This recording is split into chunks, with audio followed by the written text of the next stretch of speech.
Amanda Knox in June, I was assaulted by paparazzi. arriving in Italy for the first time since she was freed from prison in 2011, after her first acquittal in the death of her roommate Meredith Kircher. We spoke on the phone shortly before you made that trip, and Totally. you sounded like you were genuinely afraid. I was genuinely afraid. What were you fearful of? The fact that I had been invited by the Italy Innocence Project and welcomed to take part in their event was tremendously important to me, but that didn't change the fact that I still have people who send me messages describing how they're going to murder me.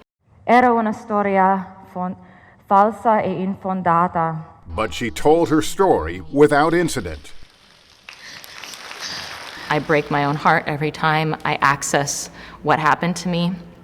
And at the end, I don't know if you saw my speech, but there was a lot of crying.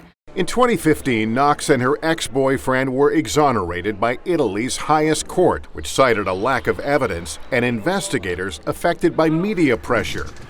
But the court of public opinion, she acknowledges, is still deliberating. Do you care what people think anymore? Do you care? Do you wonder what I think about you when you encounter people? I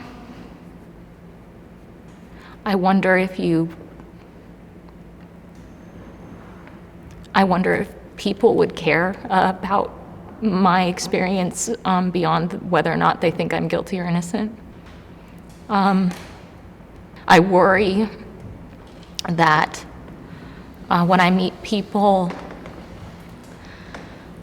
they will have a great conversation with me face to face, and I'll think that we had a human connection, and then they'll walk away and go to their buddies and be like, yeah, I talked to the killer Amanda Knox, and I got a secret selfie video of us talking. It's hard to trust. It's hard to trust. Still bitter over sensationalized news coverage of her case, Knox is now telling crime stories herself, but her way. You're facing injustice. Do you notify the authorities or take the law into your own hands? With her fiancé producing a true crime podcast, stories told with a compassion she says the genre lacks. It is often coming from a place of kind of entitled judgment and a little bit gleeful, casual cruelty for the people who are having their most tragic experiences and worst experiences of their lives scrutinized and consumed so often as entertainment. It's allowed Knox to connect with other exonerees. As soon as you walk into a room, one of the things that we tell each other is, you don't have to explain anything, because the way that we walk through the world is constantly having to explain ourselves.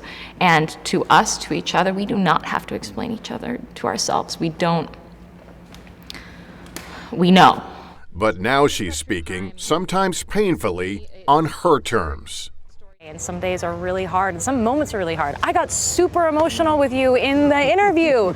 You talked to me about Italy, and it's like, I am not done processing Italy. You needed the fresh air to continue this conversation. I needed the fresh air, yeah, I really did.